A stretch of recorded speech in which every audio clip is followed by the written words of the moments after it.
सद्गुरुनाथ महाराज की जय। स्वसुख निवृतचेताः तद्विदस्तान्यभावोऽपि अजितरुचिरलीला कृष्णसारस्तदीयं व्यतनुतकृपयायः तत्त्वदीपं पुराणं तमखिलविधिनग्नं व्याससूनुं नतोऽस्मि। श्रीहरये नमः।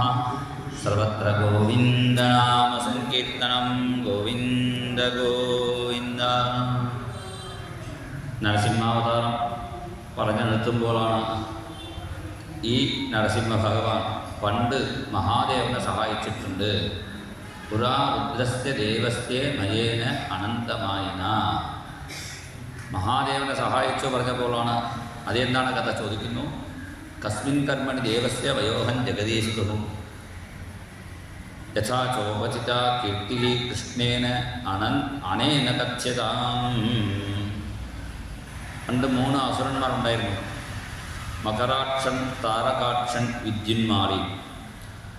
ഈ 3 പേരും മഹാദേവനെ ഭക്തി ചെയ്തു. അപ്പോൾ മഹാദേവൻ എന്ത് ചെയ്തു? മയൻ എന്ന പേരുടെ അസുരനോട് പറഞ്ഞു 3 വിമാനം തയ്യാർ ചെയ്ത് കൊടുക്കാൻ വേണ്ടി. ഹൈവീരൗ വ്യായസി വിഭവും, സുവർണം കൊണ്ടും വെള്ളി കൊണ്ടും ഇരുമ്പ് കൊണ്ടും ഉണ്ടാവുന്ന ഒരു 3 വിമാനം. വിമാനം പറഞ്ഞാൽ നമ്മുടെ വിമാനം പോലില്ല, അതിൽ തന്നെ താമസ സൗകര്യം എല്ലാ സൗകര്യവും ഉള്ളതാണ് വിമാനം.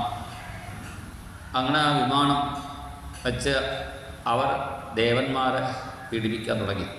കാരണം അവർ അങ്ങനെ വരം മേടിച്ചിട്ടുണ്ട്, ഈ 3 വിമാനവും ഒരുമിച്ച് എപ്പോഴാ ചേരുമോ അപ്പോഴേ വധിക്കാൻ പറ്റുള്ളൂ. അങ്ങനെ മാറി മാറി യുദ്ധത്തിനെ ചെന്നുകൊണ്ടിരുന്നു.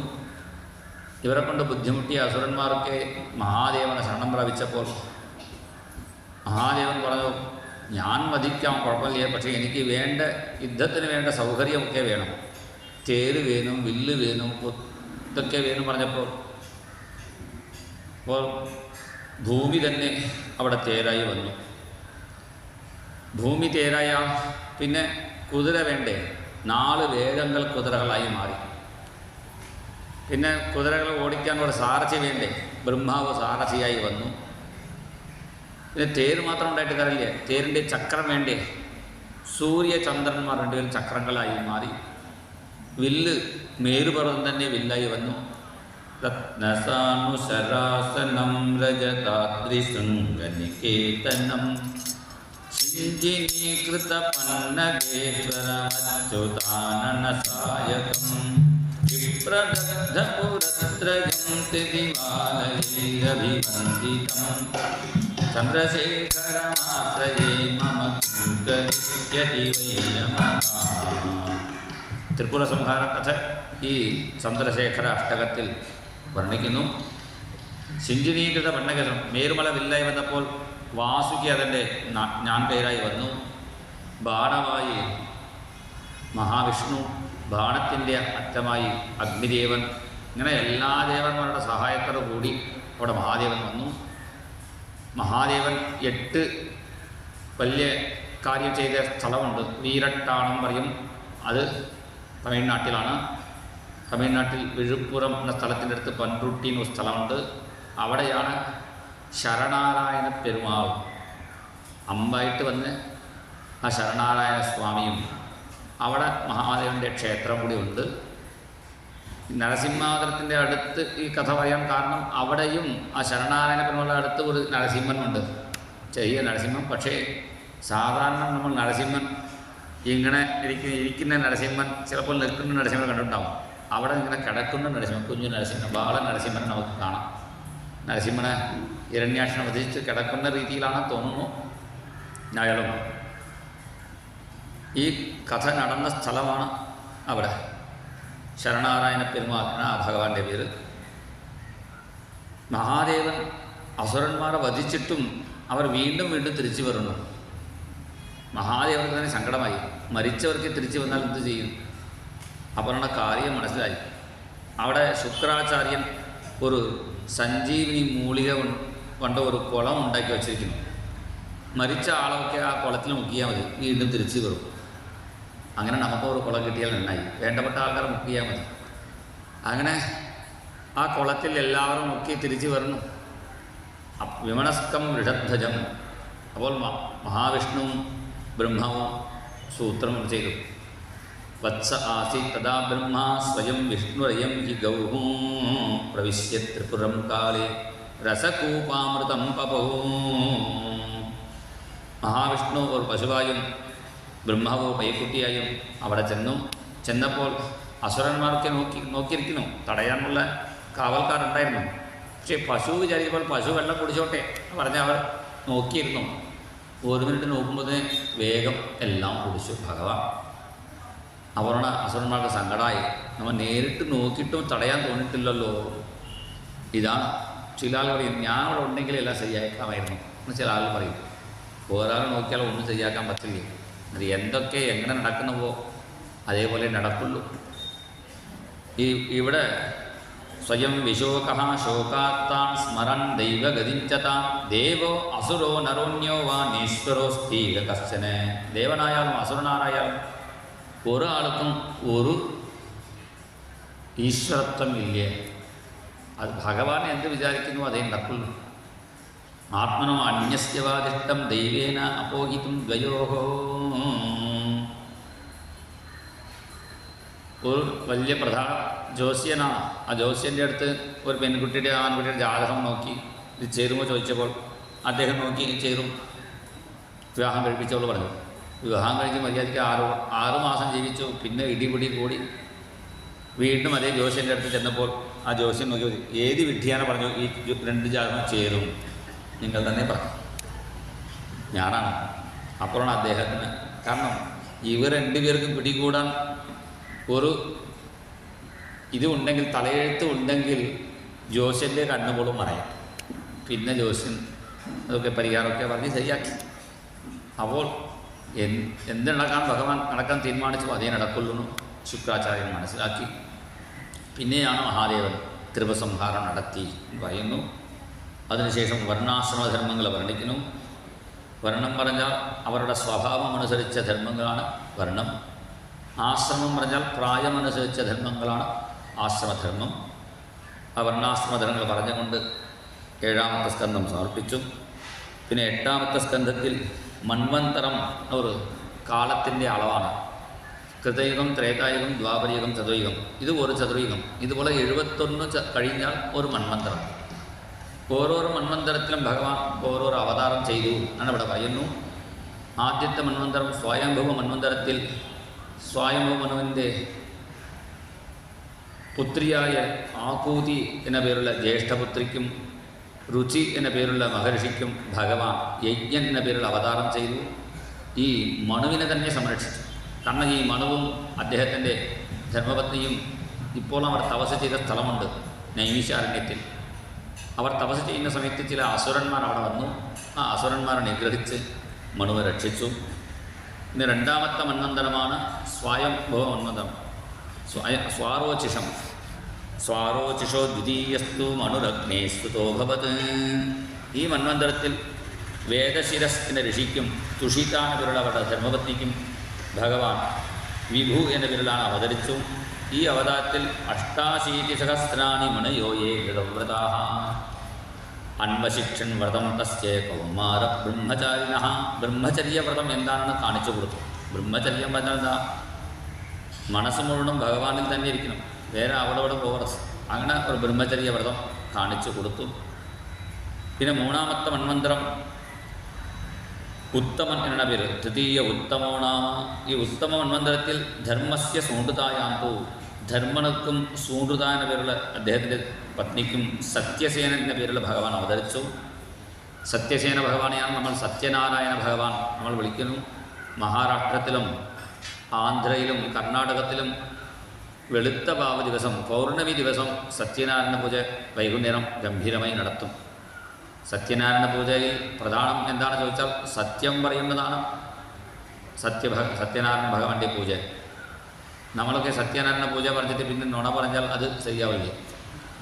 ഇവിടെ പറയുന്നു സോ അടൃതം വ്രത ദുശ്ശീലാൻ, നുണ പറഞ്ഞ് എല്ലാവരെയും വധിച്ചു. ചിലപ്പോൾ എല്ലാവരും നുണ പറഞ്ഞേക്കും. പക്ഷേ നുണ പറയുന്നതിൻ്റെ വ്രതമായി ചില ആളുകളുണ്ട്. കോടതിയിൽ കയറി ഭഗവത്ഗീത പുസ്തകം തൊട്ട് ഞാൻ പറയുന്നത് മുഴുവൻ സത്യമാണ് പറഞ്ഞ് ആരാണ് കള്ളസാക്ഷി പറയുന്നതോ അവരാണ് ഏറ്റവും ദുഷ്ടന്മാർ. അവർ ഉള്ളത് കൊണ്ടാണ് ദുഷ്ടകാര്യങ്ങൾ കൂടുതലാവണം. ഇതാ കാരണം എന്തെങ്കിലും കള്ളസാക്ഷി പറയാൻ ആളുണ്ടല്ലോ, നമ്മൾ രക്ഷപ്പെടാൻ വിചാരിച്ച് തെറ്റ് ചെയ്യുന്നത് കൂടുതൽ ചെയ്യും. അങ്ങനെ ഉള്ള ആൾക്കാരെ ഇദ്ദേഹം വധിച്ചു. പിന്നെ 4ാമത്തെ മന്വന്തരമാണ് താമസ മന്വന്തരം. ഈ മന്വന്തരത്തിൽ ഹരിമേധസ് ദമ്പതിമാർക്ക് ഹരി എന്ന പേരിൽ അവതരിച്ച ഭഗവാൻ ഗജേന്ദ്രനെ രക്ഷിച്ചു പറഞ്ഞപ്പോഴാണ് പരീക്ഷിച്ച് ചോദിക്കുന്നു, ബാദരായണ ഏതത്തെ ശ്രോതുമിച്ഛാമഹേ വയം ഹരിനിയഥാ ഗജപതിം ഗ്രസ്തമോമുചത്. ഭഗവാന്റെ കഥയിൽ ഏറ്റവും പുണ്യമായ ചരിത്രമാണ് ഗജേന്ദ്രമോക്ഷം. തത്കഥാ സുമഹത് പുണ്യം. ഇത് കേൾക്കുന്നവർക്ക് നല്ല ധനവും മംഗളവും ഉണ്ടാവും. അതുകൊണ്ട് വിസ്തരിച്ച് പറയുന്നതിൽ പ്രാർത്ഥിച്ചപ്പോൾ 3 അധ്യായങ്ങളിൽ ഇവിടെ വർണ്ണിക്കുന്നു. ആസീത് ഗിരിവരോ രാജൻ ത്രികൂടഗിരി വിശ്രുതകാ ക്ഷീരോദേനാവൃത ശ്രീമാൻ യോജനായുധം ഉത്സൃതകാ. പാലാഴിൻ്റെ നടക്ക് പാർക്കളത്തിനടുക്ക് ഒരു മല ഉണ്ടായിരുന്നു, ത്രികൂട്ടം എന്ന പേര് മല പറഞ്ഞ 3 ശിഖരം അവിടെ ഉണ്ടായിരുന്നു. അതുകൊണ്ടാണ് ത്രികൂട്ടം പേര് വരാൻ കാരണം. 3 രൗപ്യ ആയസ വെള്ളിയുടെ ധാതുക്കളും സുവർണത്തിൻ്റെ ധാതുക്കളും ഇരുമ്പിൻ്റെ ധാതുക്കളും ഉള്ള 3 ശിഖരം. അതിൽ ബ്രഹ്മ വിഷ്ണു ശിവന്മാർക്ക് അമ്പലങ്ങളും കൂടി ഉണ്ട്. ആ മലയുടെ താഴെ വലിയ കാട് ഋത്തുമത്ത് എന്നാണ് പേര്. വർണ്ണനുക്ക് സ്വന്തമായ കാടാണ്. ആ കാട്ടിൽ പലവിധമായ മൃഗങ്ങളുണ്ട്. എല്ലാ മൃഗങ്ങൾക്കും രാജാവായി ഒരു ആനയാണ് അവിടെ രാജ്യഭരണം നടത്തുന്നത്. സാധാരണ കാട്ടിലുള്ള മൃഗങ്ങൾക്ക് സിംഹമാണ് രാജാവ്. ഈ കാട്ടിൽ മാത്രം ആനയാണ്. എന്താ കാരണം? തൻ്റെ ബലം കൊണ്ട് സിംഹത്തിനെ അടക്കി ഭരിച്ചുകൊണ്ടിരിക്കുന്നു. ഈ ആന ആരാണ് ചോദിച്ചാൽ പൂർവജന്മത്തിൽ ഒരു രാജാവ്, പാണ്ഡ്യദേശത്തെ രാജാവാണ് ഇന്ദ്രജിമ്നൻ. ഈ രാജാവിൻ്റെ കഥ ഫ്ലാഷ് ബാക്ക് പോലെ പിന്നിലാണ് വർണ്ണിക്കുന്നു ശുകാചാര്യൻ. പക്ഷേ ഭട്ടത്തിൽ കഥ പറയാൻ എളുപ്പമായിട്ട് നമുക്ക് പറഞ്ഞു കൊടുക്കുന്നു. ഇന്ദ്രജിമ്ന പാണ്ഡ്യഖണ്ഡാധിരാജ ത്വദ്ഭക്താത്മാ ചന്ദനാദ്രൗ കദാചിത് ത്വത്സേവായാം മഗ്നധീരാലുലോകേ നൈവാഗസ്ത്യം പ്രാപ്തമാതിഥ്യകാമം. ആ പാണ്ഡ്യദേശത്തെ രാജാവ് ഭഗവാനെ പൂജിച്ചിരിക്കുമ്പോഴാണ് അഗസ്ത്യൻ അവിടെ വരുന്നു. ഭഗവാനെ പൂജിക്കുന്ന സമയത്ത് ഗുരുനാഥൻ വന്നാൽ ഭഗവാനൻ്റെ പൂജ നിർത്തിയിട്ട് ഗുരുനാഥനെ പൂജിക്കണം എന്നാണ് ശാസ്ത്രം പറയുന്നത്. എന്താ കാരണം? താളവൃന്ദേന കിം കാര്യം സംപ്രാപ്തേ മലയാളിലേ മഹത് സന്ദർശനെ പ്രാപ്തേ സമസ്ത നിയമൈരളം. നല്ല കാറ്റ് വീശുന്ന സമയത്ത് വിസിരി വെച്ച് നമ്മൾ വീശേണ്ട ആവശ്യമില്ല. അതുപോലെയാണ് മഹാത്മാക്കൾ വരുമ്പോൾ ബാക്കി നിയമങ്ങൾ മാറ്റിവെക്കാം. അത് അറിയാതെ ഈ രാജാവ് കണ്ണടച്ചിങ്ങനെ മതം പഠിച്ചിരിക്കുമ്പോഴാണ് അദ്ദേഹം മതം പൊട്ടുന്ന ആണയായിട്ട് പോയിക്കോളൂ ശപിച്ചു. പിന്നെ മാപ്പ് ചോദിച്ചപ്പോഴാണ് ഭഗവാന്റെ തൃക്കട സ്പർശം കിട്ടുമ്പോൾ നിനക്ക് മുക്തി കിട്ടും എന്നുകൂടി അനുഗ്രഹിച്ചു. അങ്ങനെ അഗസ്ത്യൻ്റെ ശാപമേറ്റ ഇന്ദ്രജിമ്ന രാജാവാണ് ഇവിടെ ആണയായിട്ട് വർത്തിക്കുന്നത്. അതുകൊണ്ടാണ് ദുഷ്ടമൃഗങ്ങളെ അടക്കി സാധുമൃഗങ്ങളെ രക്ഷിക്കുന്നു ഈ ആന. പെട്ടെന്ന് ആ കാട്ടിൽ വെള്ളത്തിൻ്റെ ക്ഷാമം, വെള്ളമില്ലാതായി. നമുക്കൊക്കെ കുറച്ച് ഒരു ഗ്ലാസ് വെള്ളം കുടിച്ചാൽ മതി, ഒരു ബക്കറ്റ് മതി കുളിക്കാൻ. ആനയ്ക്ക് അങ്ങനെയില്ലേ, പോരാ, നിറച്ച് വെള്ളം വേണം കുളിക്കാനും. അപ്പോൾ ആനകളൊക്കെ സങ്കടം പറഞ്ഞപ്പോൾ ഈ ആന ഇത് തുമ്പിക്ക കൊണ്ട് ഉയർത്തി ഗ്രാണിച്ച് നോക്കുമ്പോൾ ദൂരത്തിൽ താമരയുടെ മണം കിട്ടുന്നു. ജിഘ്രൻ വിദൂരാൺമത വിഹ്വലക്ഷണ. ആനകൾക്ക് ബുദ്ധി കൂടുതലാണ്, അതേപോലെ ഘ്രാണശക്തിയും കൂടുതലാണ്. ആ താമരയുടെ മണം പിടിച്ച് ഈ ആന പുറപ്പെട്ട് ചെന്നു. അതിൻ്റെ പേരിൽ ബാക്കി ആനകളും വരണു. ഗിരിം ഗരിംന പരിത പ്രകമ്പയൻ നിഷേവ്യമാനോളികുളന്മദാസനൈഹി സഘർമ്മതപ്തകരിഭിക്കരേഭിഹി. ത്രികൂട പർവ്വതത്തിൽ ഈ ആന നടക്കുന്ന സമയത്ത് മല തന്നെ കുളുങ്ങുന്നു. അത്രയും ബലമുള്ള ആനയാണ്. ഗിരിം ഗറിംന പരിത പ്രകമ്പയന്ന് എന്നാണ് പറയുന്നത്.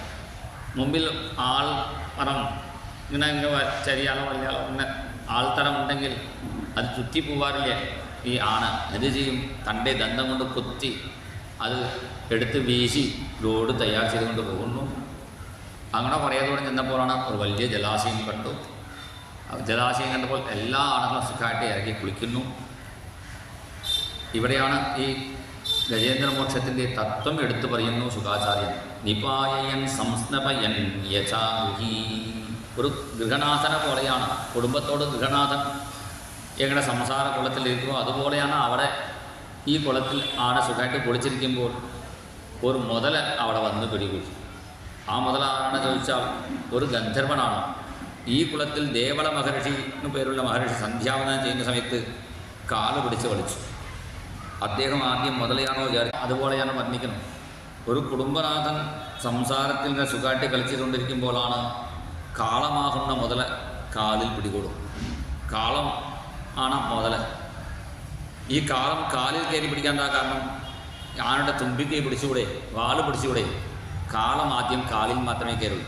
എപ്പോഴാണ് കാലിൻ്റെ പ്രശ്നം, മുട്ടിൻ്റെ പ്രശ്നം, താഴെ ഇരിക്കാൻ വയ്യ, മുകളിൽ ഇരിക്കാൻ വയ്യ, കാലിൻ്റെ വേദന തുടങ്ങിയാൽ മനസ്സിലാക്കിക്കോളൂ കാളം പിടിച്ചു. പിന്നെ എന്ത് ചെയ്യണം? പിന്നെ പിഴിച്ചിലിനടുത്തിട്ട് കാര്യമില്ല, ഭഗവാനെ വിളിക്കാനുള്ള സമയമായി തീരുമാനിച്ചോ. പിഴിച്ചിൽ നടത്തിയാൽ കുറച്ച് കാലം ശരിയാവും, അത്ര വീണ്ടും അത് പോകില്ല. അപ്പോൾ എന്ത് ചെയ്യണം? കാലൻ കാലിൽ കയറി പിടിച്ചാൽ പിന്നെ ഭഗവാനെ കാൽ ചെയ്യാനുള്ള സമയമായി. അതുകൊണ്ടാണ് ഗജേന്ദ്രൻ ഭഗവാനെ വിളിച്ചു. അപ്പോൾ ഭഗവാൻ ചെയ്തു, സുദർശന ചക്രം കൊണ്ടാണ് മുതലയെ കൊന്നു. സുദർശനം പറയുന്നത് എന്താണ്? ജ്ഞാനം. ജ്ഞാനമാകുന്ന ചക്രം കൊണ്ട് കാളമാകുന്ന മുതലയെ വധിച്ച് ജീവനാകുന്ന ഗജേന്ദ്രനെ രക്ഷിക്കുന്നു. അതാണ് തത്വം. ഇവിടെ കുറേ കാലം ഇങ്ങനെ യുദ്ധം ചെയ്തുകൊണ്ടിരിക്കുമ്പോഴാണ് ആനയ്ക്ക് തോന്നി നമ്മളെ രക്ഷിക്കാൻ നമ്മളെ കൊണ്ട് പറ്റില്ലേ, വേറെ ആൾ സഹായിക്കണം. ഇവിടെ അടുത്തിരിക്കുന്ന ആണുകളും കുറച്ചു കാലം സഹായിച്ചോ, അവരും പോയി. അവസാനം ഈ ആന മനസ്സുകൊണ്ട് ഭഗവാനെ പ്രാർത്ഥിക്കുന്നു. ഈ ആന ഒരു 28 ശ്ലോകങ്ങളാണ് ഇവിടെ പറയുന്നത്. ഈ ശ്ലോകം എങ്ങനെ ആന പഠിച്ചു ചോദിച്ചാൽ അത് പൂർവ്വജന്മത്തിൽ പഠിച്ചതാണെന്ന് പറയുന്നു. പ്രാഗ് ജന്മണി അനുശിക്ഷിതം. നമ്മൾ ഒരു ജന്മത്തിൽ കാണാപാഠമായി ഒരു സ്തോത്രം പഠിച്ചു വെച്ചാൽ ചിലപ്പോൾ അത് അടുത്ത ജന്മത്തിലും കൂടി നമുക്ക് സഹായിക്കും. പൂർവ്വജന്മത്തിൽ ഉരുവിട്ടിരുന്ന ആ മന്ത്രമാണ് ഇപ്പോൾ പറയുന്നു. നമോ ഭഗവതേ തസ്മൈ യതയേതച്ചിദാത്മകം പുരുഷായ ആദിബീജായ പരേശായ വിധീമഹി. നമോ ഭഗവതേ തസ്മൈ. ആ ഭഗവാനത്ത് നമസ്കാരം. ഭഗവാനുള്ളതിൻ്റെ തെളിവ് എന്താ ചോദിക്കും ചില ആളുകൾ. തെളിവ് എന്താണെന്ന് ചോദിച്ചാൽ ഞാൻ എന്ത് പറയും? ഞാൻ പറയുന്നതും നിങ്ങൾ കേൾക്കുന്നതും തന്നെ തെളിവ്. ആ ഭഗവാൻ എൻ്റെ ഉള്ളിൽ ചൈതന്യമായി വർത്തിക്കുന്നത് കൊണ്ടാണ് ഞാൻ പ്രഭാഷണം ചെയ്യുന്നു. നിങ്ങളുടെ ഉള്ളിൽ ചൈതന്യമായി ഭഗവാൻ വർത്തിക്കുന്നതിനാണ് നിങ്ങൾ കേൾക്കുന്നു. ഉള്ളിലിരിക്കുന്ന ഭഗവാൻ ജീവസ്വരൂപനായ അന്തര്യാമിയ ഭഗവാൻ ഇറങ്ങി പുറപ്പെട്ടാൽ എന്താവും? 4 ആളുകൾ വരും. 2 ആൾ കൈ പിടിക്കും, 2 ആൾ കാല് പിടിക്കും, ആംബുലൻസിൽ കയറ്റും. അപ്പോൾ മനസ്സിലാവും പ്രഭാഷണം ചെയ്തത് ആരാണ്, കേട്ടത് ആരാണ്.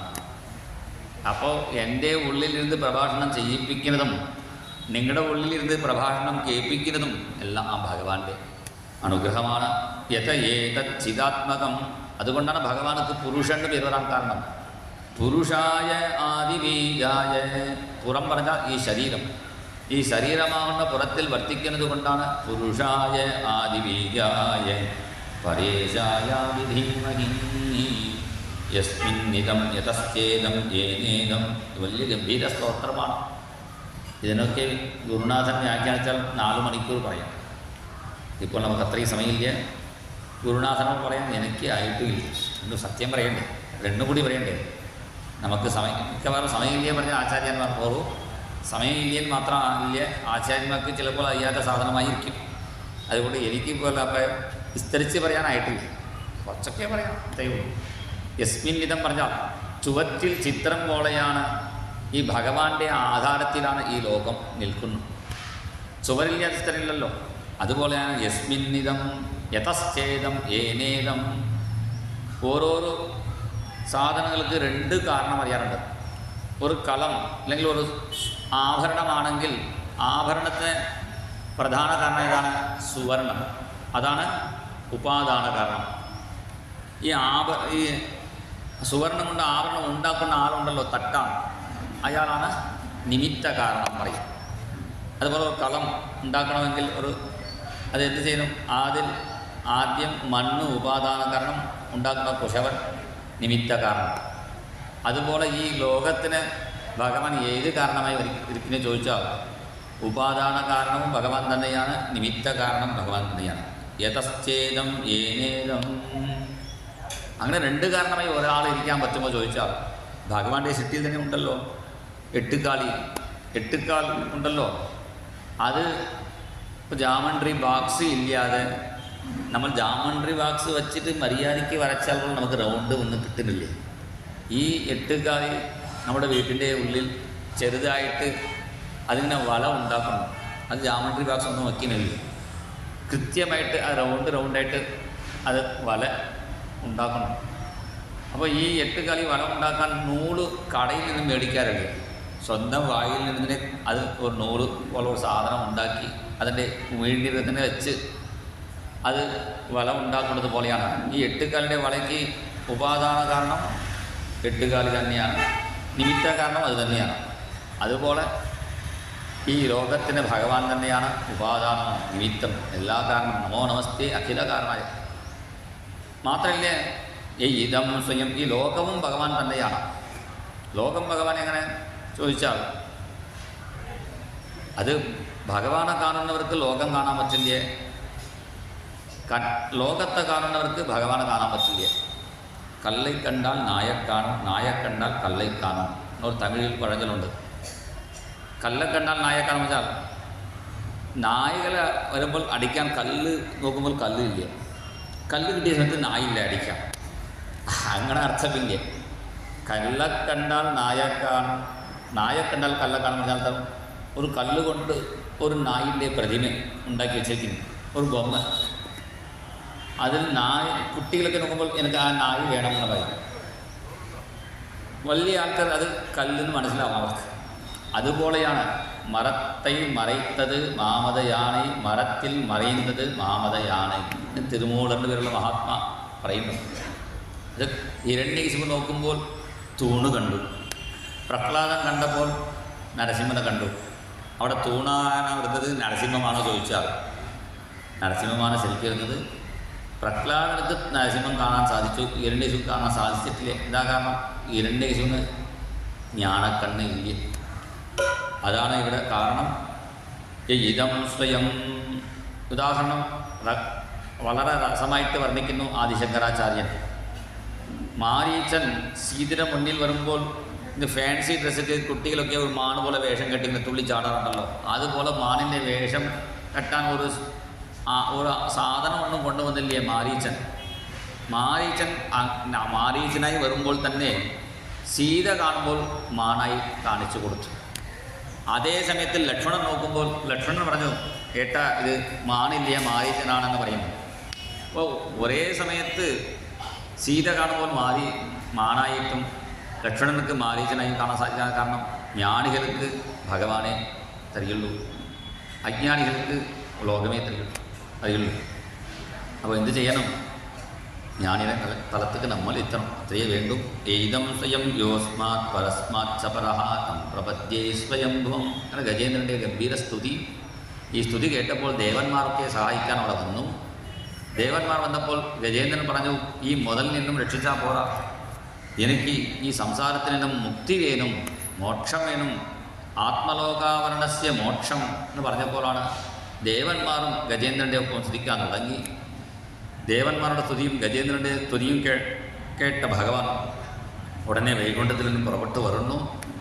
ഛന്ദോമയേന ഗരുഡേന സമുദ്യമാണ് ചക്രായുധോ അഭ്യഗമദാസു യതോ ഗജേന്ദ്ര.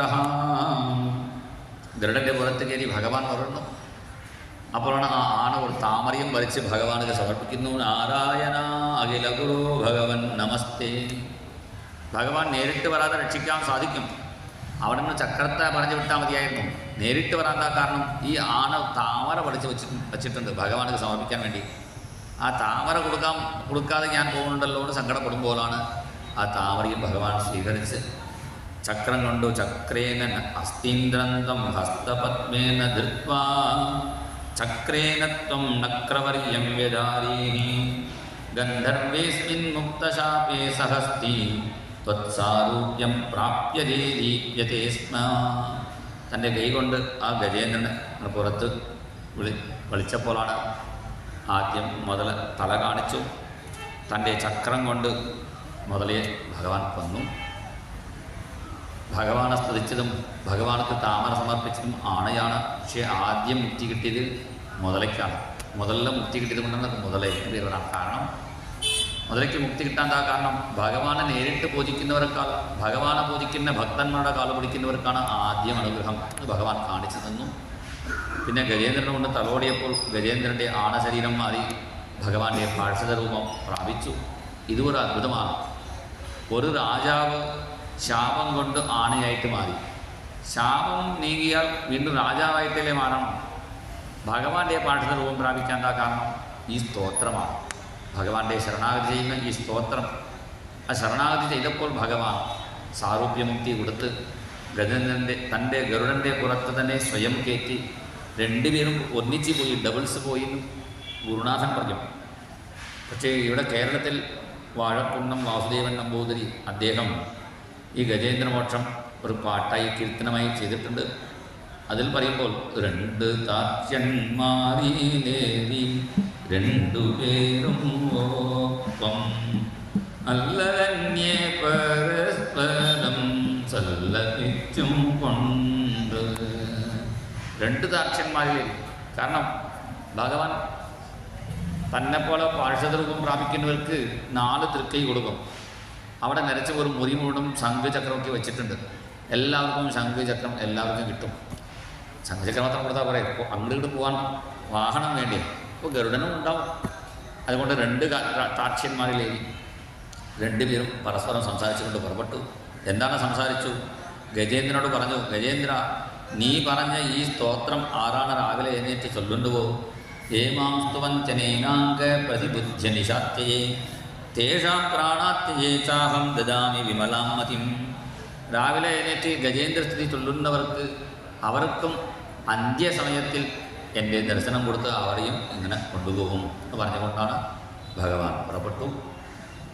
ഈ കഥ രാവിലെ എഴുന്നേറ്റ് സ്മരിച്ചാൽ മതി. സാധാരണ ഒരു ഫലസ്ഥിതിയും ഇവിടെ പറയുന്നുണ്ട്. ദുസ്വപ്നനാശം. ദുസ്വപ്നം നാളെ ബാധിക്കില്ലേ? ചിലപ്പോൾ സ്വപ്നം നല്ല സ്വപ്നം വരണ്ടേ? സ്വപ്നത്തിലും നാളെ പോലീസുകാരൻ ലത്തി ചാർജ് ചെയ്യുന്നത് പോലെ സ്വപ്നം.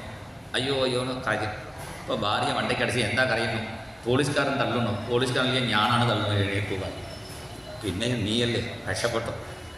ചിലപ്പോൾ അങ്ങനെ ദുസ്വപ്നം കണ്ടാൽ ചിലപ്പോൾ ദുസ്വപ്നം അത് നമുക്ക് പേടിയാവും. അങ്ങനെ ദുസ്വപ്നം കണ്ടവർ ഈ ഗജേന്ദ്രമോക്ഷം കൊണ്ട് സ്മരിച്ചാൽ മതി. അവരുടെ ദുസ്വപ്നം എൻ്റെ ഫലം കിട്ടില്ലേ.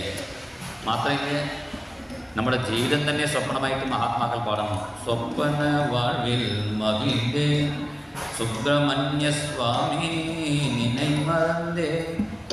നമ്മുടെ ജീവിതം തന്നെ സ്വപ്നം എന്നാണ് പറയുന്നത്. അപ്പോൾ ജീവിതമാകുന്ന സ്വപ്നത്തിൽ നിന്ന് ജ്ഞാനമാകുന്ന വിരിപ്പ് നിലയിൽ നമ്മൾ എത്തണം. അതാണ് ഇതിൻ്റെ ശരിയായ അർത്ഥം. എന്ന ഗജേന്ദ്രമോക്ഷം പറഞ്ഞുകൊണ്ട് നമുക്ക് തത്കാലം ഇവിടെ നിർത്താം. നാമാളി പാടി നിർത്താം. ഗോവിന്ദ ഗോവിന്ദ നാരായണ ഗോപാല ഗോവിന്ദ നാരായണ ഗോവിന്ദ ഗോവിന്ദ നാരായണ രാജഗോപാല ഗോവിന്ദ നാരായണ നന്ദമുകുന്ദ നാരായണ നവനീത ചോര നാരായണ നന്ദമുകുന്ദ നാരായണ നവനീത ചോര നാരായണ ഗോവിന്ദ ഗോവിന്ദ നാരായണ രാജഗോപാല ഗോവിന്ദ നാരായണ ഗോവിന്ദ ഗോവിന്ദ നാരായണ രാജഗോപാല ഗോവിന്ദ നാരായണ തിരുകുലതിലക നാരായണ യശോദാനന്ദന നാരായണ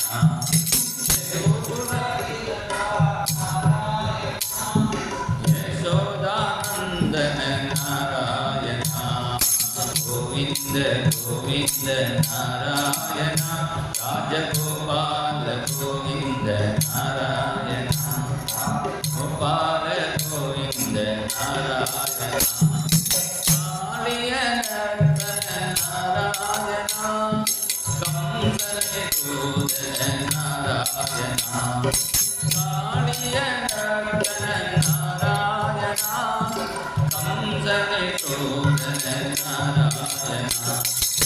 ഗോവിന്ദ ഗോവിന്ദ നാരായണ രാജഗോപാല ഗോവിന്ദ നാരായണ ഭാഗവത പ്രിയ നാരായണ ഭക്തജന പ്രിയ നാരായണ ശ്രീമദ് ഭാഗവത പ്രിയ നാരായണ ഭക്തജന പ്രിയ നാരായണ ഗോവിന്ദ ഗോവിന്ദ നാരായണ രാജഗോപാല ഗോവിന്ദ നാരായണ നാരായണ ഹരി ഹരി നാരായണ നാരായണ ഹരി ഹരി നാരായണ സർവത്ര ഗോവിന്ദനാമ സങ്കീർത്തനം ഗോവിന്ദ ഗോവിന്ദ ജയ ബോലോ ഗജേന്ദ്ര വരദ ഹരി ഭഗവാൻ